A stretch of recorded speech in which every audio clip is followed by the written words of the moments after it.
بسم اللہ الرحمن الرحیم۔ محترم ناظرین، السلام علیکم۔ اسبغ بن نباتہ نے حضرت علی علیہ السلام سے ایک حدیث نقل کی ہے کہ جناب ذوالقرنین نے حکماء اور دانشوروں سے سن رکھا تھا کہ زمین میں ظلمات نام کی ایک جگہ موجود ہے، پیغمبروں سمیت کوئی بھی اس کا راستہ نہیں پا سکا ہے۔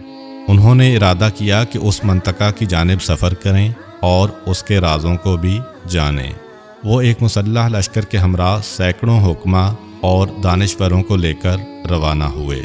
بالآخر وہ اس منطقہ میں پہنچ گئے۔ وہ اسی سرزمین پر 40 شب و روز سفر کرتے رہے اور عجیب و غریب چیزیں دیکھیں، یہاں تک کہ انہوں نے وہاں پر ایک خوبصورت جوان دیکھا جو سفید لباس میں ملبوس تھا اور آسمان کی طرف دیکھ رہا تھا اور اپنا ہاتھ اپنے منہ پر رکھا ہوا تھا۔ اس جوان نے جب ذوالقرنین کے چلنے کی آواز سنی تو کہا، تم کون ہو؟ ذوالقرنین نے کہا، میں ذوالقرنین ہوں۔ اس جوان نے کہا، اے ذوالقرنین، جو تم نے پیچھے فتح کیا ہے وہ کافی نہیں تھا، یہاں تک کہ مجھ تک پہنچ گئے ہو۔ ذوالقرنین نے کہا، تم کون ہو اور منہ پر ہاتھ کیوں رکھا ہوا ہے؟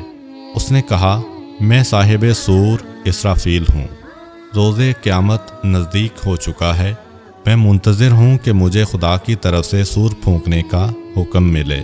پھر ایک پتھر ذوالقرنین کی طرف پھینکا اور کہا، اے ذوالقرنین، اس پتھر کو پکڑ لو، اگر یہ سیر ہو گیا تو تم بھی سیر ہو جاؤ گے، اور اگر یہ بھوکا ہو گیا تو تم بھی بھوکے ہو جاؤ گے۔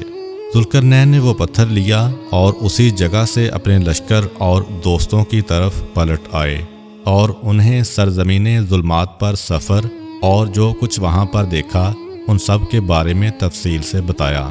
پھر وہ پتھر انہیں دکھایا اور کہا، سرزمین ظلمات میں ایک خوبصورت اور سفید پوش جوان تھا جس نے اپنا تعارف صاحب سور یعنی اسرافیل علیہ السلام کے طور پر کرایا۔ انہوں نے مجھے یہ پتھر دیا اور کہا، اگر یہ پتھر سیر ہو گیا تو تم بھی سیر ہو جاؤ گے، اور اگر یہ بھوکا ہو گیا تو تم بھی بھوکے ہو جاؤ گے۔ اب آپ لوگ مجھے بتائیں کہ اس پتھر اور پیغام میں راز کیا ہے۔ انہوں نے ترازو لانے کا حکم دیا۔ ترازو لایا گیا۔ اس پتھر کو ترازو کے ایک پلڑے میں رکھا گیا۔ اس کے مانند اتنا ہی بڑا پتھر دوسرے پلڑے میں رکھا گیا۔ یہ پتھر بھاری رہا۔ اس کے ساتھ ایک اور پتھر رکھا گیا۔ یہ پتھر پھر بھی بھاری رہا۔ اسی طرح اس جتنے 1000 پتھر ایک پلڑے میں اور وہ اکیلا پتھر دوسرے پلڑے میں رکھا گیا تو صاحب سور والا یہ پتھر پھر بھی بھاری پڑا۔ وہاں پر موجود تمام لوگ حیران و پریشان ہو گئے اور کہا، اے ہمارے آقا، ہم اس پتھر اور اس کے ہمراہ پیغام کے بارے میں کچھ نہیں جانتے ہیں۔ حضرت خضر علیہ السلام جو کہ وہاں پر موجود تھے، انہوں نے کہا، آپ ان لوگوں سے سوال کر رہے ہیں جو خود آگاہ نہیں ہیں، میں اس پتھر کے راز کو جانتا ہوں، آپ مجھ سے پوچھیں۔ جناب ذوالقرنین نے کہا، آپ مجھے بتائیں اور میرے لیے اس پتھر کے راز بیان کریں۔ حضرت خضر علیہ السلام نے ترازو اپنے سامنے کھینچا اور ذوالقرنین سے وہ پتھر لے کر ترازو کے ایک پلڑے میں رکھا۔ پھر اسی پتھر کے مانند اتنا ہی بڑا ایک اور پتھر دوسرے پلڑے میں رکھا۔ وہ پتھر پھر بھی بھاری رہا۔ حضرت خضر علیہ السلام نے جناب ذوالقرنین کے پتھر پر تھوڑی سی خاک ڈال لی۔ ہونا تو یہ چاہیے تھا کہ اس پر خاک ڈالنے کی وجہ سے وہ مزید بھاری ہوتا، لیکن جب ترازو اٹھایا گیا تو دونوں پلڑے مساوی ہو گئے۔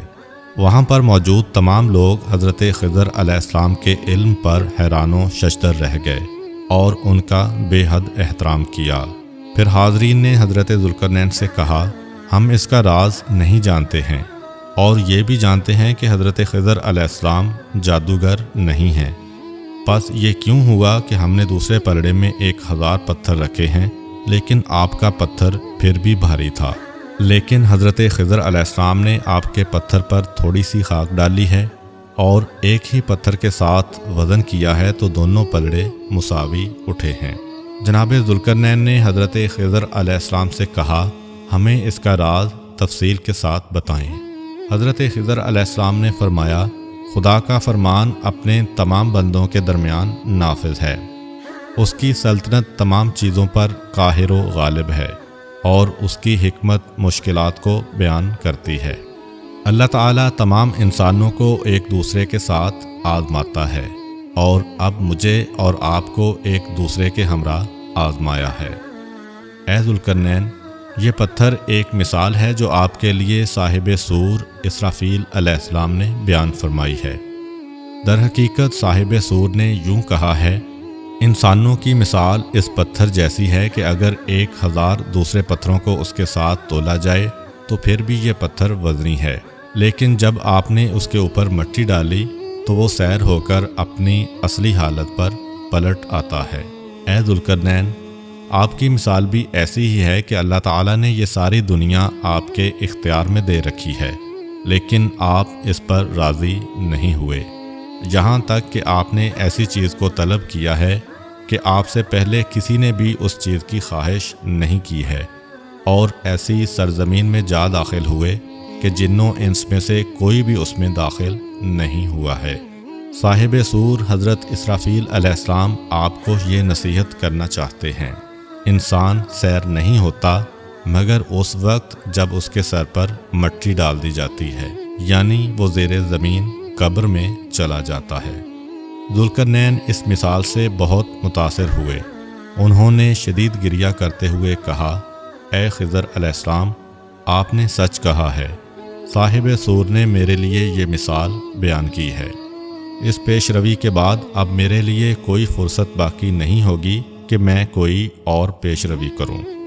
پھر ذوالقرنین اس سرزمین سے پلٹ آئے اور اپنی سرزمین دومۃ الجندل جو عراق اور شام کے بارڈر پر ہے واپس آ گئے، جہاں پر ان کا گھر تھا۔